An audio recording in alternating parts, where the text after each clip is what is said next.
മലയാളത്തിന്റെ action super ഹീറോയാണ് Suresh Gopi.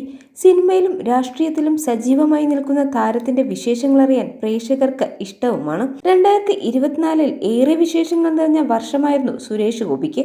മകളുടെ വിവാഹവും തിരഞ്ഞെടുപ്പിലെ മിന്നും വിജയവുമെല്ലാം ഈ താരകുടുംബം ആഘോഷമാക്കിയിരുന്നു. അദ്ദേഹത്തിന്റെ വാക്കുകളെല്ലാം തന്നെ വളരെ പെട്ടെന്നാണ് വൈറലായി മാറുന്നത്. ഇപ്പോഴത്തെ തന്റെ അച്ഛനെക്കുറിച്ച് സുരേഷ് ഗോപി പറഞ്ഞ വാക്കുകളാണ് സോഷ്യൽ മീഡിയയിൽ വൈറലായി മാറിയിരിക്കുന്നത്. സിനിമയിൽ നിന്നും ലഭിച്ച ആദ്യ പ്രതിഫലം അച്ഛനു കൊടുത്ത ഓർമ്മകളാണ് നടൻ പങ്കുവച്ചത്. ധനലക്ഷ്മി ബാങ്കിന്റെ തൃശൂരിലെ പുതിയ ബ്രാഞ്ചിന്റെ ഉദ്ഘാടനത്തിന് പങ്കെടുക്കവെയായിരുന്നു സുരേഷ് ഗോപി തന്റെ ജീവിതത്തിലെ മറക്കാനാവാത്ത നിമിഷത്തെക്കുറിച്ച് പറഞ്ഞത്. ആദ്യ ശമ്പളം കൊടുത്ത ഉടൻ അച്ഛൻ തന്നെയും കൂട്ടി നേരെ പോയത് ബാങ്കിലേക്കാണെന്നും ശേഷം തന്റെ പേരിലെടുത്ത അക്കൗണ്ടിൽ ആ പണം നിക്ഷേപിച്ചുവെന്നും സുരേഷ് ഗോപി പറഞ്ഞു. ധനലക്ഷ്മി ബാങ്കിന്റെ ആശുപത്രി ജംഗ്ഷനും റെസ്റ്റ് ഹൗസ് ജംഗ്ഷനും ഇടയ്ക്കുള്ള ബ്രാഞ്ചിൽ കൊണ്ടുപോയിട്ട് ആ ചെക്ക് അവിടെ ഡെപ്പോസിറ്റ് ചെയ്തു. എന്നിട്ട് ഞാൻ മരിക്കുന്നതുവരെ നീ ഇത് ചെയ്യണമെന്ന് ഞാൻ പറയില്ല, പക്ഷേ മരിച്ചു കഴിഞ്ഞാലും നിന്റെ പേരിലെ ബാങ്ക് ധനലക്ഷ്മി ബാങ്കാണെന്ന് അച്ഛൻ സത്യം ചെയ്യിച്ചുവെന്നും സുരേഷ് ഗോപി പറയുന്നു. നടന്റെ വാക്കുകൾ ശ്രദ്ധിക്കപ്പെട്ടതോടെ നിരവധി പേരാണ് കമന്റുകളുമായി എത്തിയിരിക്കുന്നത്.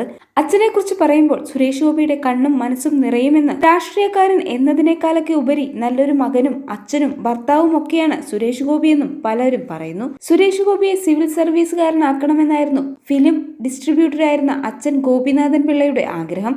അതിനുവേണ്ടിയാണ് മദിരാശിയിലേക്ക് പഠിക്കാൻ അയച്ചതും. പക്ഷേ സുരേഷ് ഗോപി സ്വപ്നം കണ്ടത് സിനിമയായിരുന്നു. അങ്ങനെയാണ് മദിരാശിയിൽ ചെന്നപ്പോൾ അച്ഛന്റെ സുഹൃത്തായ നിർമ്മാതാവ് ബാലാജി വഴി നിരപരാധി എന്ന തമിഴ് സിനിമയിലേക്ക് അവസരം ലഭിച്ചതും.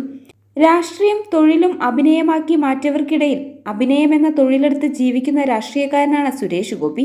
ബുദ്ധിമുട്ടുന്നവർക്ക് സഹായം എത്തിക്കാനും ദുരിതത്തിൽ പെട്ടുപോകുന്നവരുടെ കണ്ണീരൊപ്പാനും ജാതിയോ മതമോ രാഷ്ട്രീയമോ നോക്കാതെ മുന്നിട്ടിറങ്ങുന്ന സുരേഷ് ഗോപിയെക്കുറിച്ച് പറയാൻ ഏവർക്കും ഏറെ ഇഷ്ടമാണ്. 2019 അദ്ദേഹം തിരഞ്ഞെടുപ്പിൽ മത്സരിച്ചെങ്കിലും പരാജയപ്പെട്ടു. BJPയുടെ രാജ്യസഭ MP ആയിരുന്ന സമയത്ത് തൃശൂരിൽ നിന്ന് ആദ്യമായി ലോക്സഭയിലേക്ക് മത്സരിച്ചതായിരുന്നു പരാജയം.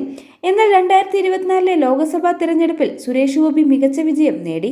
അതേസമയം തന്നെ രാഷ്ട്രീയത്തോടൊപ്പം അഭിനയവും മുന്നോട്ട് കൊണ്ടുപോകുകയാണ് നടൻ. കുറച്ച് ദിവസങ്ങൾക്ക് മുൻപായിരുന്നു സുരേഷ് ഗോപിയുടെ 257ാമത് ചിത്രമായ വരാഹത്തിന്റെ ഫസ്റ്റ് ലുക്ക് പോസ്റ്റർ പുറത്തിറക്കിയത്. 100ഓളം സെലിബ്രിറ്റി പേജുകളിലൂടെയാണ് പോസ്റ്റർ റിലീസ് ചെയ്തത്.